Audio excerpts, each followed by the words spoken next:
What's up, Cowboy Nation? My name's Eric Marks. Thank you for watching.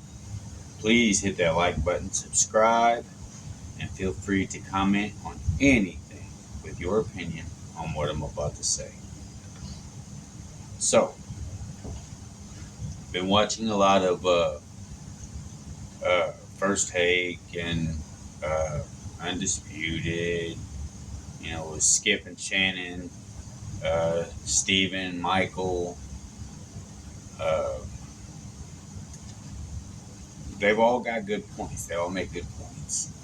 I watch a lot of different uh, shows as far as sports goes when it's football season. I don't get into basketball. I don't watch baseball, hockey, none of that stuff. I'm strictly NFL football and strictly blue and silver, baby. Dallas Cowboys for life, all the way until I die. So, with that said, I hear I'm talking about which quarterback in the NFC East is under the most pressure, and that's going to be between Daniel Jones, Carson Wentz, Dak Prescott, and Jalen Hurts. Well, if you ask me, that's going to come down to Jalen Hurts and Carson Wentz. Between those two, because Jalen Hurts he's in a win it or get the hell out of here kind of situation. If he gets less than 10 wins this year,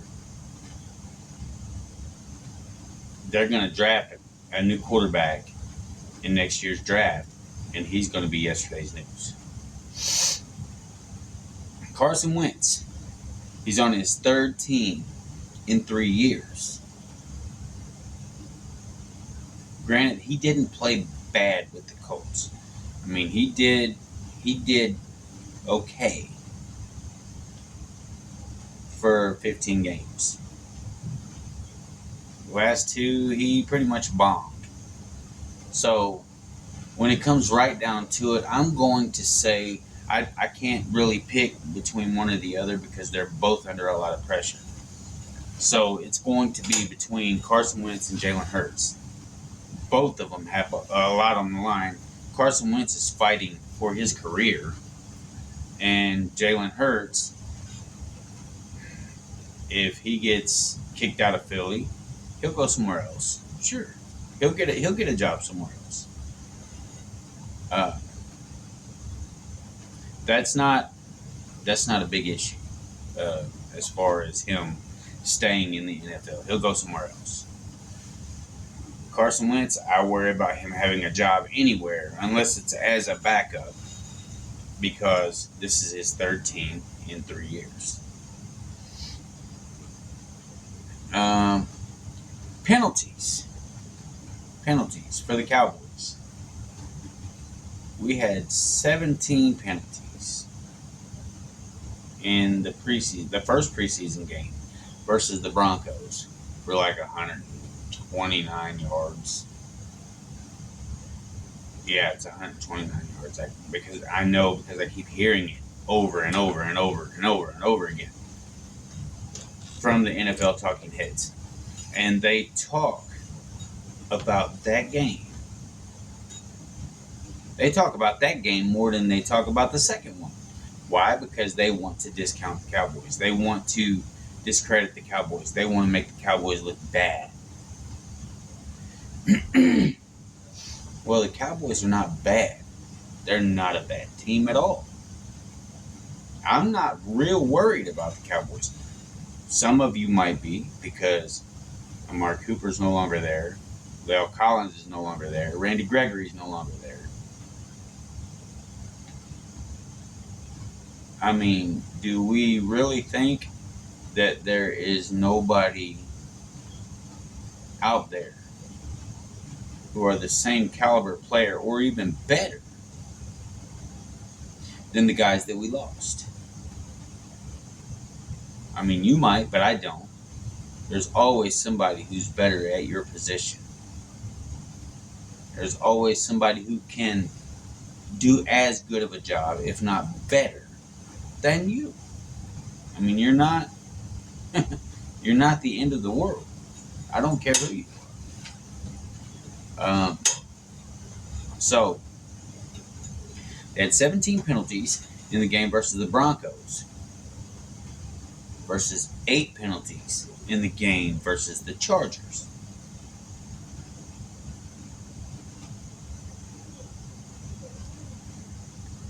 They cut it down substantially. And if they keep playing the way that they're playing, then it's only going to get better. There needs to be consequences. Consequences for the players who keep committing these penalties. Holding, pass interference, roughing the passer, which that call in the Denver game was bullshit. We all know that. I don't care if you're a Cowboys fan or not. Regardless, you know that call was a bad call. But I think that there needs to be consequences for the penalties that are committed when you continue to do it. I mean, it's over and over and over. Every game after game, the same players keep committing the same penalties. False starts. That's a big one. That's a big one. The coach has to hold the players accountable for the mistakes that they're making. So, I mean, basically, it comes down to the coaching. Hold the players accountable. I don't care if you're making them run laps, if you're sitting their asses down. I don't care if it's one of your star players, Zeke, for instance. Just hypothetically, if he is committing penalties, play after play, game after game, sit his ass down. Sit him down. When there is fear instilled in your players of being benched for the season, being cut, or not playing in a particular game, then they'll work on the penalties. They'll stop committing those penalties. But until you do that, they're going to keep doing what they do because they don't care. Let's see. Dak. It's been said that he's having his best camp ever since he's joined the Dallas Cowboys. Well, guess what? That don't mean shit if his offensive line is not protecting him. You got camp, you got regular season. Camp is camp. That's where you practice and you get better at what you do. Regular season, it's a whole nother story because you have an opposing team, an opposing defense who have their eyes on your quarterback, and they want nothing more than to destroy him. They don't care if they hurt your quarterback. All they care about is getting that sack, or getting that interception, getting that fumble. They hit your quarterback, he drops that ball. It don't matter if they broke him in half. They're not looking back at him like, oh man, what the hell did I just do? No, they're looking at the ball because he dropped it. They don't care about the quarterback. So, Dak having his best camp, that doesn't mean shit to me. Nothing.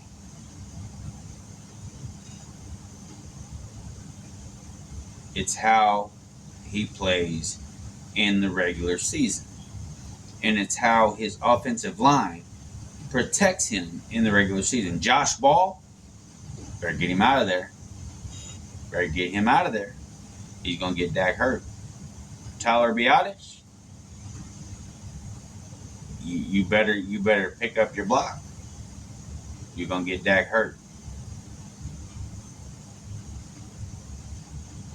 When you let a defensive lineman blow past you and smack Dak and he gets hurt, that's your fault. That's your fault. You were trained to do a job. Dak gets hurt, you didn't do your job. So, let's get on to CeeDee Lamb, the wide receiver group, or lack thereof, as some people would say. CeeDee Lamb last year caught 79 passes. 79 passes. 1,100 and something yards. I'm guesstimating right there, but it's close. Over 1,100 yards. I know that. As opposed to Amari Cooper, 68 passes, got 865 yards. Amari Cooper is an elite receiver. I will give you that. But this year, face it, CeeDee Lamb is our number one.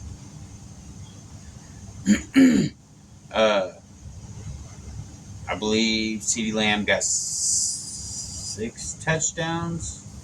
6 touchdowns last year. Amari Cooper got 8. Well, I mean, it's not that big of a difference, right? CeeDee Lamb's younger. In my opinion, CeeDee Lamb is more agile. But Amari Cooper is a better route runner. So, we got rid of Amari Cooper, which, in my opinion, was a stupid move. I don't agree with Jerry on that. He did that to make a statement, because there's no way you trade away a talent like Amari Cooper for a 5th round pick to the Cleveland Browns unless you're trying to make a statement. And that's what he did.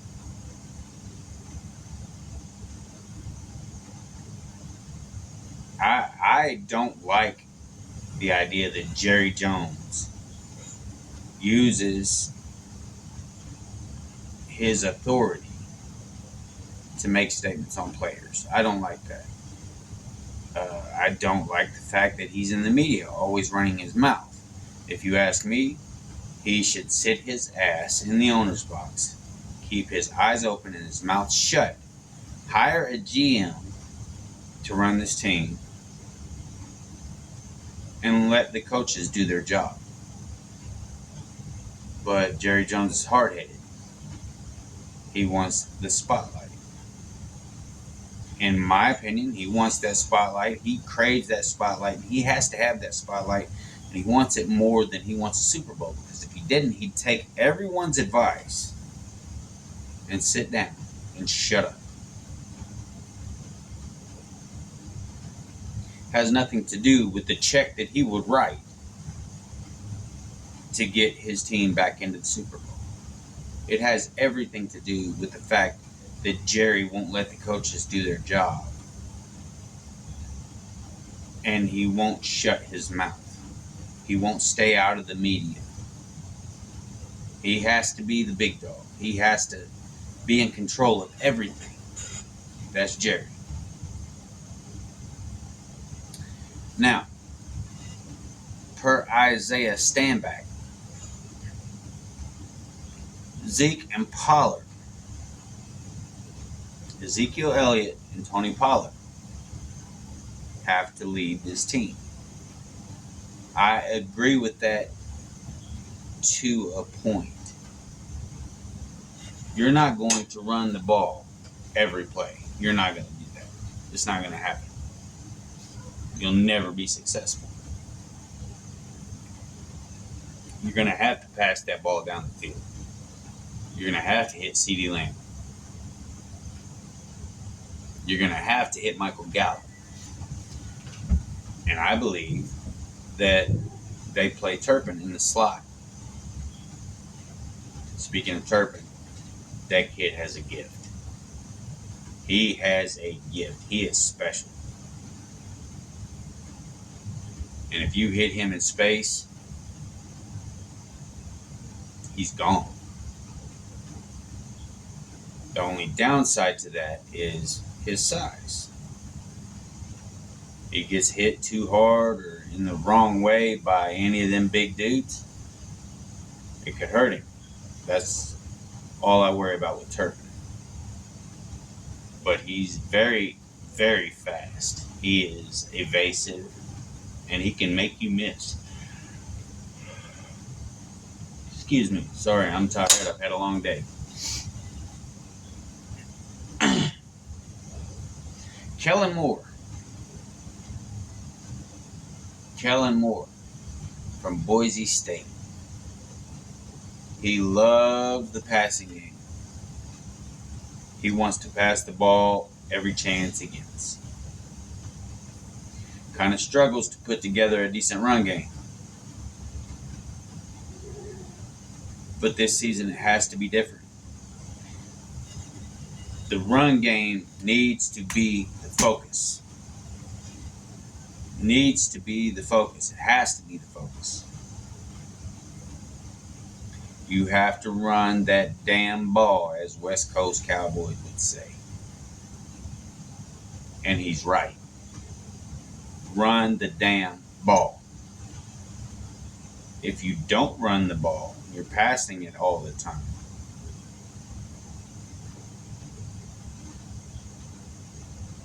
We're going to go 6-11, if not worse. You run the ball, we can go 12-5, 13-4. Make a good playoff push, good playoff run. Now, some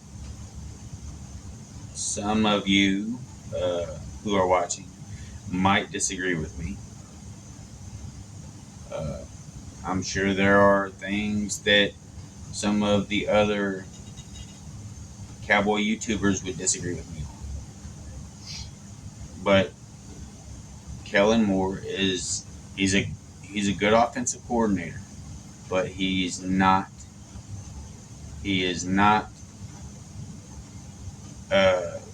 one to put together a great running game. So we'll have to see how that works out this season. I hope it works out better, because the running game is what we need to rely on. As far as leading this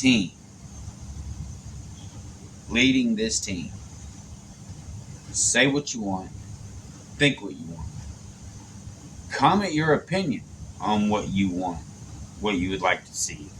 But Dak Prescott is the leader of this team, period. Without Dak, we're not going anywhere. So, keep that in mind.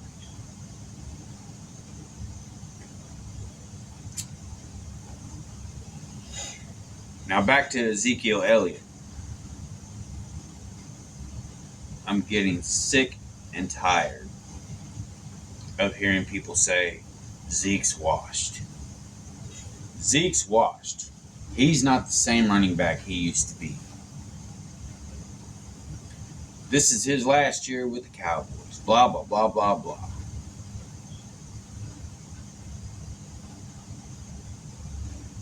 How many of you knew that he played most of last season with a torn PCL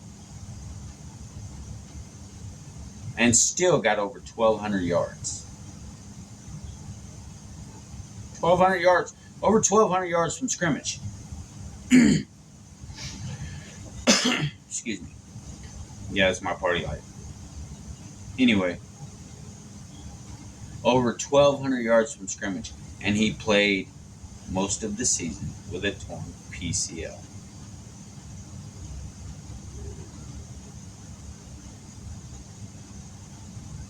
So,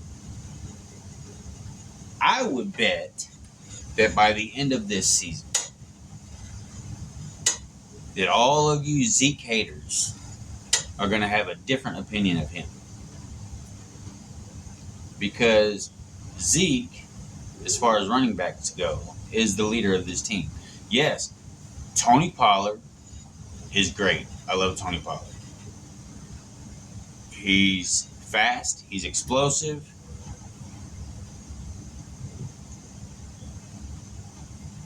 But he's no Zeke. Tony Pollard's not an every down back.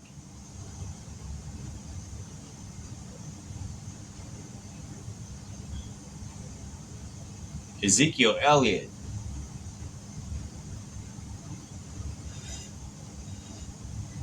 the difference between him and Tony Pollard to me is Zeke will run through you.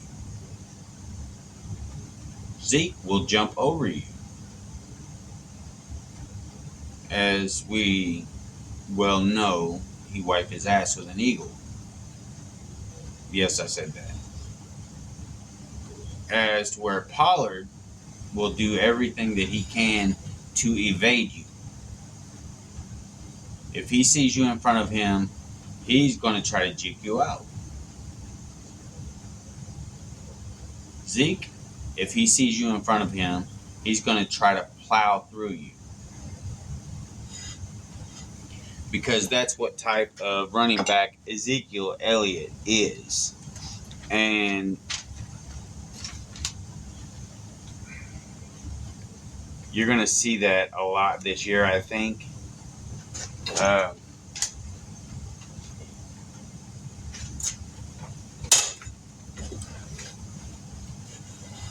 Don't get it twisted.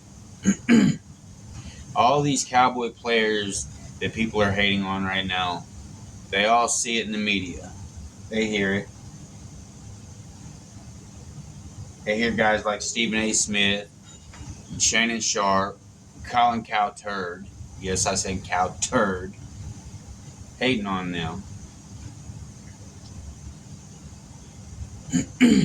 And putting them at the bottom of the barrel where their position is concerned.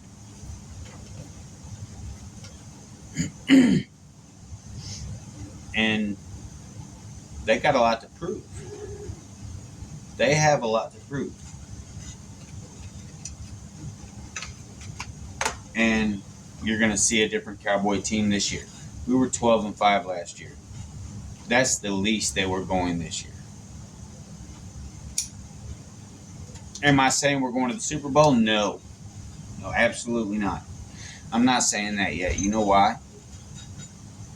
Because the Dallas Cowboys have done nothing to indicate that they are capable of going the distance to this point. Can they do it? Can they get there? Absolutely. I believe they can. I believe they can. But there are a whole lot of things that go into that.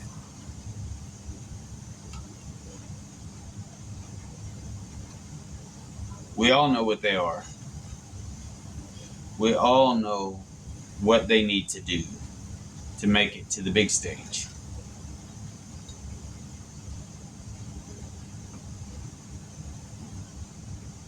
But we're not going to go into that. There's no point in going into that because they're going to do things the way that they do things, and hopefully they do things the way that we want them to do them so they can get to that point. But I do expect the Dallas Cowboys to make a playoff push this year. Oh, so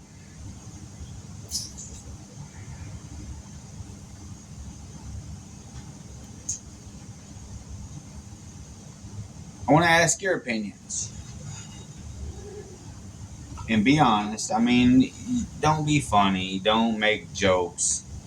We're talking football here, we're being serious. Give me your honest opinion. What do you think the Cowboys' record will be this year? I'm just going to go off of a guess here because I don't know. I don't like to make my predictions anymore until mid-season based on the things that they've done in the past. But I'm going to say at least 12-5 again.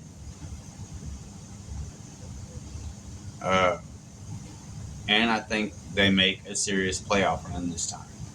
I don't think they go one and done. I don't think they go one and done. I just don't. And if there is no accountability for the penalties this year, if we get as many penalties this year as we got last year,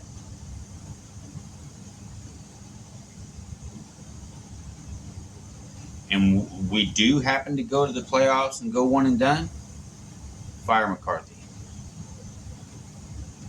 If we don't make the playoffs, fire McCarthy. Mike McCarthy is a Super Bowl winning coach, and I have respect for him. I do. But something's wrong in Dallas as far as that coaching staff goes right now. And Jerry likes to stick his nose in everything. So maybe it's time to stick your nose into the coaching and set these guys straight. Make sure they're doing their jobs and doing them properly. If you wanna put your nose in something, Jerry, do that. Because once you do that and you put fear in these coaches, make them scared of losing their jobs, things will improve. Until then, it's not going to get any better. We had a good season last year. I'm not going to say great because we went one and done in the playoffs to the Niners. And we should have won that game. But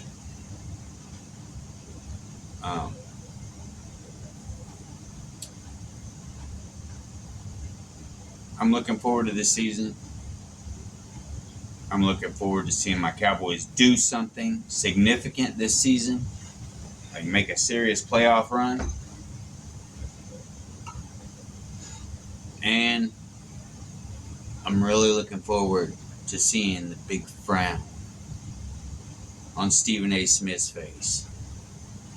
I'm looking forward to seeing Shannon Sharp lose 100 cases of Diet Mountain Dew to that little hemorrhoidal cockroach, Skip Bayless. Little bandwagon man.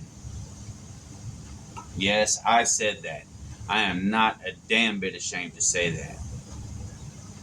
Skip Bayless is not a real Cowboy fan. So, that's our video for tonight, people. I hope you enjoyed it. Whether you agree with me or disagree with me, please post your comments. Give me your opinion. I mean, I'm not going to attack you. I mean, I might debate with you a little bit, but I'm not going to attack you. Give me your opinions on everything that we talked about here tonight, and we'll see where it goes from there. Until then, y'all have a good night. Cowboy up.